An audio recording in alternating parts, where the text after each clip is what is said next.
Hadirin dan hadiran sekalian, untuk regu pertama bagi malam ini, kau tamu yang ingat keempat, ni anugerah Sri Akasa. kita menjemput Kuat. daripada Kelab Muay Thai Sangsa Kebiru, Yes. dijemput Rais Yatim.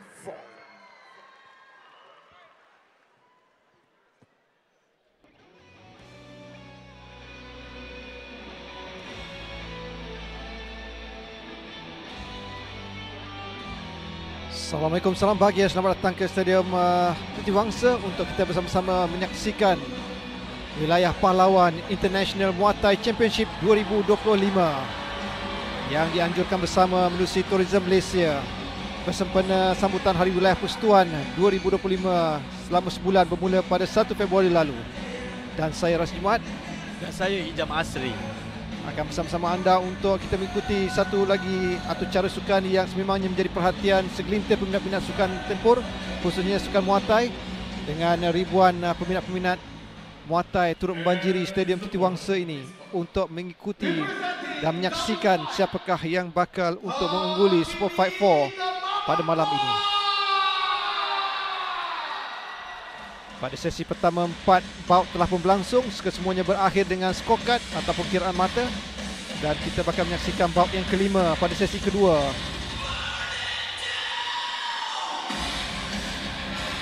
Yang menyaksikan persaingan seterusnya antara Rais Sangsa Kebiru, wakil dari PDRM, Persatuan Muay Thai PDRM, bersama dengan Hakimi bagi kategori masing-masing berat 60 dan juga 58 kg.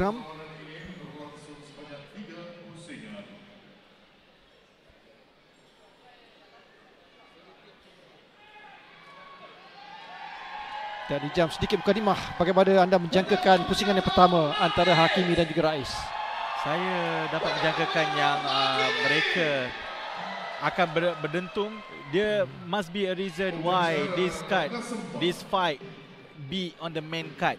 So kita boleh tahu daripada peserta ataupun petarung daripada PDRM ni sememangnya sangat-sangat kuat, dan dikenali sebagai dengan dorang punya kekentalan di dalam ring. Indeed. Dan Hakimi juga adalah pencabar yang pastinya tidak mahu memberikan laluan mudah untuk Rais dalam pertarungan ini. Dia pastinya akan melakukan counter, dan mampukah dia menumbangkan lawannya, kerana kita belum lagi melihat sebarang aksi yang membabitkan kemenangan TKO ataupun KO dalam pertarungan sebelum ini. Betul, kita hampir nampak dengan first round semi-final Kabilan bersama dengan Fadil tadi. Di round kedua hampir kita melihat Fadil KO di situ, tapi tidak berjaya mendapatkan KO. Tapi mungkin adakah kita dapat melihat di sesi yang kedua ini, di mana Rais bertemu dengan Hakimi, adakah akan mendapat KO ataupun tidak pada malam ini. Bagi Rais berusia 26 tahun, manakala Hakimi pula baru saja berusia 19 tahun. Perbezaan jurang 7 tahun memisahkan antara kedua-dua petinju ini, bermakna pengalaman mereka juga berbeza. Namun dilihat dari segi jangkauan, kelebihan untuk Hakimi dengan 170 cm berbanding 168 cm buat Rais Sangsa Kebiru. Selain daripada perbezaan jangkauan, tapi mungkin dari segi berat berkelebihan kepada Rais, di mana 60 kilo mungkin pada hari ini lebih daripada 60 kilo selepas sesi timbang, manakala Hakimi hanya 58 kilogram yang berasal daripada Penang. Hakimi di penjuru biru, manakala Rais pula di sudut merah.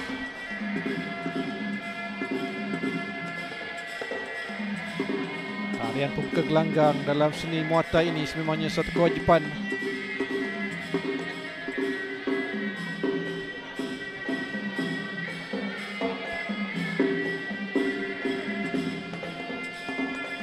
Jika kita lihat dalam lembutnya ada keras, itulah keindahan ataupun keunikan seni bela diri Muay Thai ini.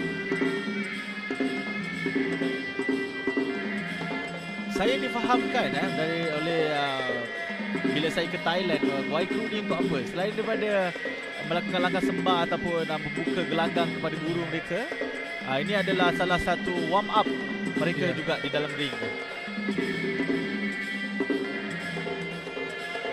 Peluang untuk menyesuaikan diri dengan gelanggang adalah satu perkara yang perlu dititik beratkan oleh setiap nak muay bagi memastikan mereka mampu untuk bertindak. Setiap tindak balas atau serangan dilakukan. Jadi inilah antara profil bagi kedua-dua petarung. Rais sang saka biru di penjuru merah, manakala Hakimi dari gelang W Fight Pinning di sudut biru. Dia akan meneruskan bout yang kelima. Dari segi perbezaan umur seperti dikatakan Rasdi tadi, mungkin akan memberi sedikit jurang dari segi pengalaman, tapi dari segi ketakasan saya rasa mungkin akan beri kelebihan sedikit kepada Hakimi kerana ia muda.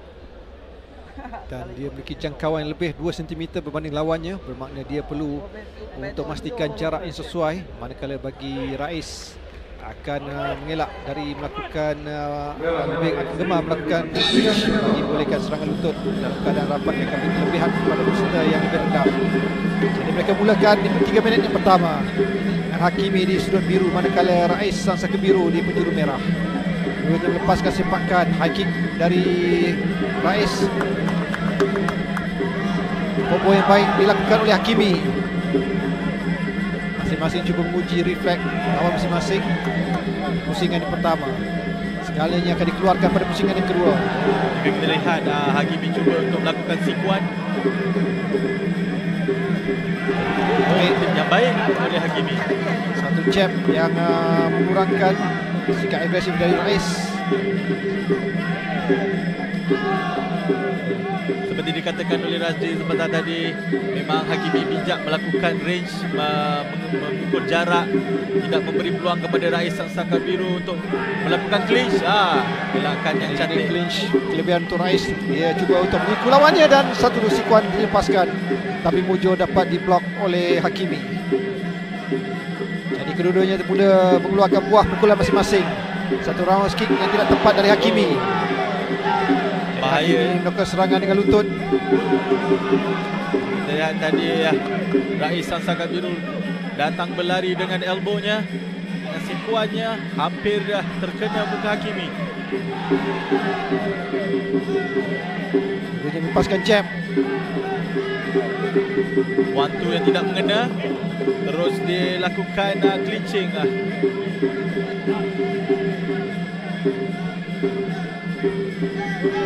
Baik combo dilepaskan oleh Rais. Jika kita lihat bahaya juga ya sikuan Rais tadi, amat laju dan juga licik, tapi masih lagi tidak mengenai sasaran. Sedikit bengkak di muka, di bahagian tempel Rais, mungkin akibat disiku. Lihat bagaimana respon dari Hakimi. Dia akan terus menyerang di kawasan kecederaan yang dialami oleh Rais.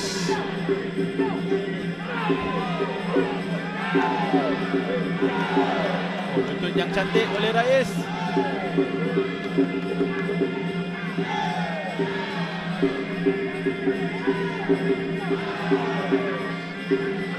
Sering membalas serangan, tidak mahu mengalah.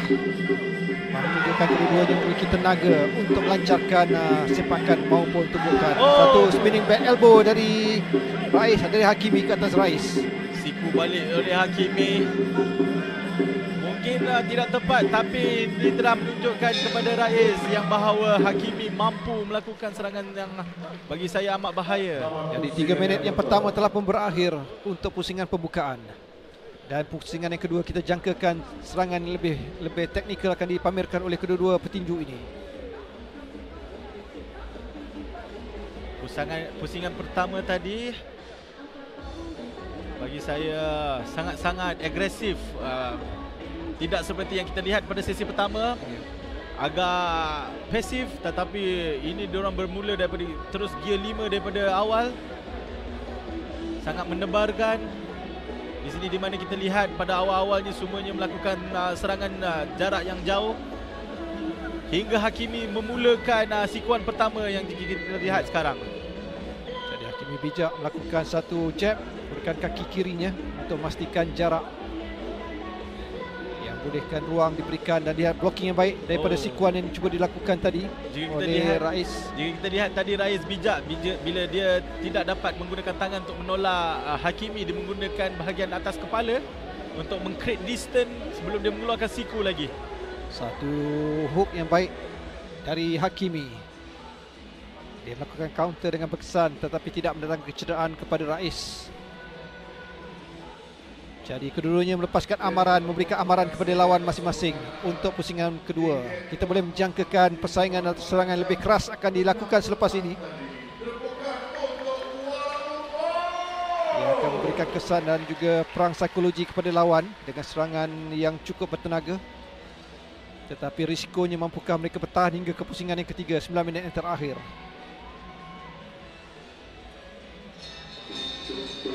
Round kedua wilayah Pahlawan Muay Thai International Championship ini dibawakan khas oleh Tourism Malaysia.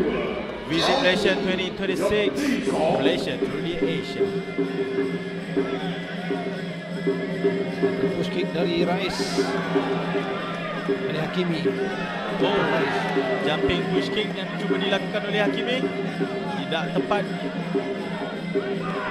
Ini satu roundhouse kick dan juga back kick dilepaskannya. Bujur Rais tidak terperangkap dengan mara ke depan, jika tidak pastinya akan bawa padah untuk Rais Sang Saka Biru. Jika kita lihat Rais banyak cuba mengeluarkan siku, mungkin membaca, mungkin Hakimi cuba melakukan tumbukan, mungkin sikuan itu akan masuk jika Hakimi cuba melakukan tumbukan demi tumbukan. Kata Rais cukup baik melakukan low kick, bermakna dia mahu mengurangkan kesan sepakan padu yang dilepaskan oleh Hakimi sebelum ini. Satu pendekatan yang wajar dari Rais Sang Saka Biru.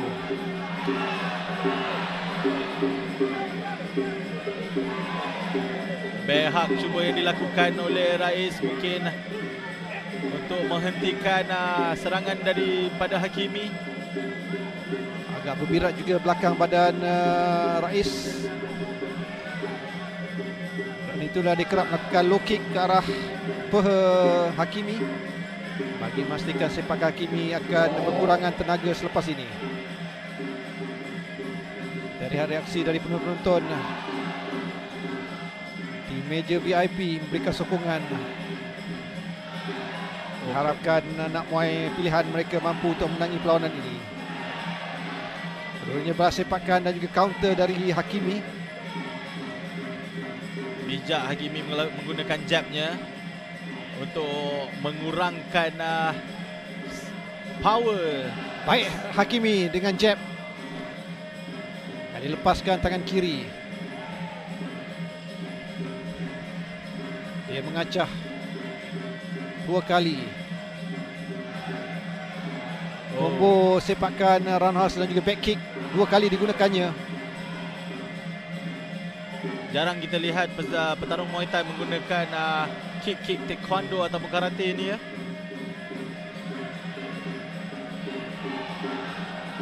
Satu sepakan yang dilakukan oleh Hakimi menjatuhkan Rais.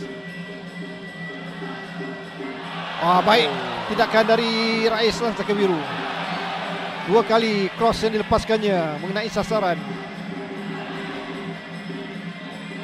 Mungkin akibat blok yang tidak kemas yang dilakukan oleh Hakimi. Overhand yang sedikit tersasar dari Rais. Mojo sempat dielak oleh Hakimi.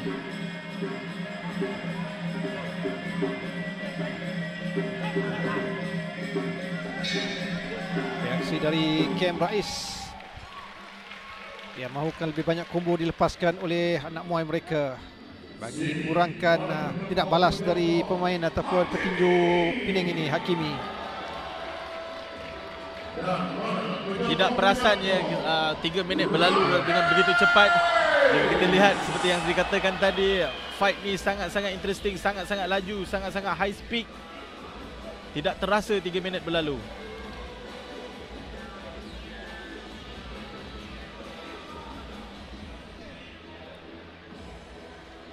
Combo sepakan dari Hakimi juga cukup baik, namun tidak menepati sasaran.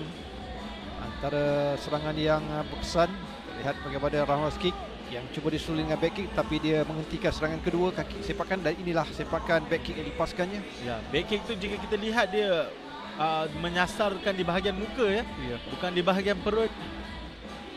Memang cubaan Hakimi untuk mendapatkan satu cross tangan kanan yang dilakukan oleh Rais tepat.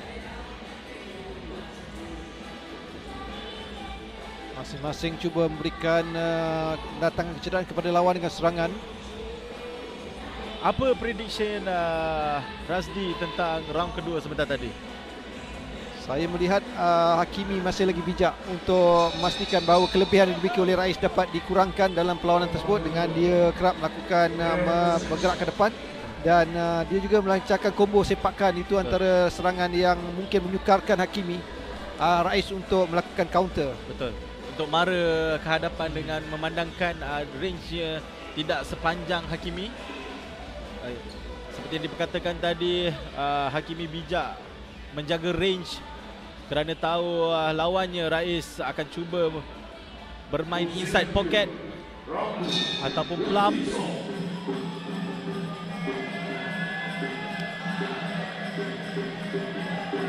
Okey, yang baik dilepaskan oleh Rais untuk letak kecederaan kepada kaki Hakimi. High push kick dari Hakimi. Counter dari Rais. Cubaan elbow oleh Hakimi. Satu lagi follow through melalui sikuan dari Rais tersasar. Jika kita lihat sikuan daripada Hakimi banyak yang tepat masuk ya.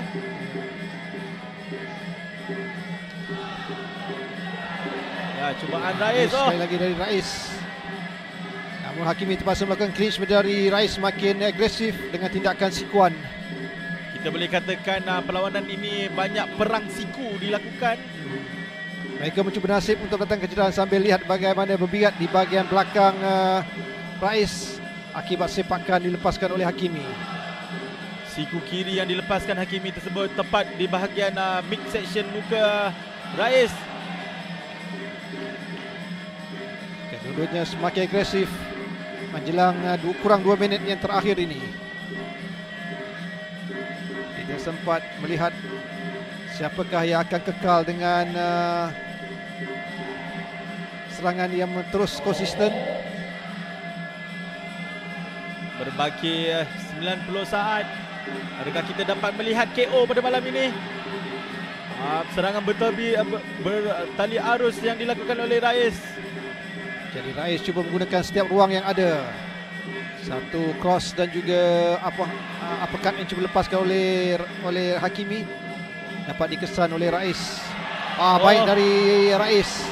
2 kali cross tangan kanan Rais tepat di bahagian Hakimi. Hakimi harus berhati-hati jika dia tidak mau KO pada malam ini akibat tangan kanan tersebut. Tapi seperti diperkatakan oleh Rashdi sebentar tadi, berberat sudah belakang Rais akibat tendangan kaki kanan. Dan itulah kalau kita lihat di pusingan kedua, Rais kerap melakukan low kick di bahagian paha bagi memastikan kekuatan sepakan Hakimi dapat dikurangkan di pusingan terakhir ini. Baik tindakan dari Hakimi untuk melakukan serangan lutut dalam keadaan clinch. Bagi saya mungkin serangan yang tiada feint, tiada fake itu membuat serangan mereka mudah dibaca. 20 saat yang terakhir, masing-masing cuba mencari satu peluang yang lebih tepat untuk menumbangkan lawan mereka. Belum dapat dilaksanakan hingga setakat ini. Counter dari Rais, dari Hakimi. Satu jab yang baik dari Rais dan berakhir 9 minit pertarungan. Satu perlawanan yang agak sengit di antara kedua-dua petinju ataupun nak muay ini. Agak sukar bagi saya untuk menilai siapakah yang menjadi juara pada bout yang pertama pada sesi kedua malam ini. Kerana bagi saya agak balance. Banyak juga tumbukan yang Hakimi terima dengan cross kaki tangan kanan Rais. Itu antara serangan clear point yang dimiliki oleh Rais. Namun Hakimi juga tidak kurang hebatnya yang sentiasa dapat menyerap setiap asakan dilepaskan oleh Rais sepanjang pusingan yang ketiga. Jadi sekali lagi pemenang akan ditentukan melalui kiraan mata.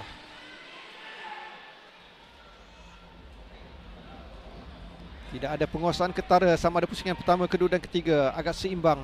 Dengan kiraan mata, kemenangan diberikan kepada sudut biru. Jadi kemenangan untuk Hakimi dari gelang W Fight Penang untuk menewaskan Rais Sang Saka Biru dengan kiraan mata. Syahbaz dan Tanya Hakimi yang dinobatkan sebagai pemenang dalam bout yang ke-6 ke-5 ini. Jika kita lihat muka Bak Rais banyak lebam-lebam tu mungkin akibat disiku. Terkejut juga saya, mungkin mengharapkan sikuan itu lebih kepada gameplay Rais, tetapi Hakimi lebih bijak melakukan sikuan. Apapun satu lagi perlawanan positif untuk Hakimi dari gelang W Fight Penang.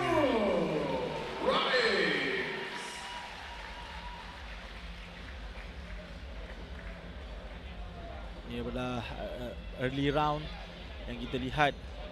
Agresif dari Rais, namun dia miss satu sikuan, membolehkan Hakimi melakukan counter. Spinning back elbow yang cuba dilakukan oleh Hakimi dapat disedari ataupun blocking yang baik dilakukan oleh Rais. Antara intipati pertembungan di pusingan yang kedua. Jika kita lihat memang sangat memberi kelebihan dengan ketinggian 170 cm ini. Dan juga berat badan yang sangat-sangat rendah, 60 kilo. Sangat memberi advantage dari segi. Jadi itu antara tumbukan yang berkesan dilepaskan oleh Rais ke atas Hakimi di pusingan yang ketiga. Namun begitu kiraan mata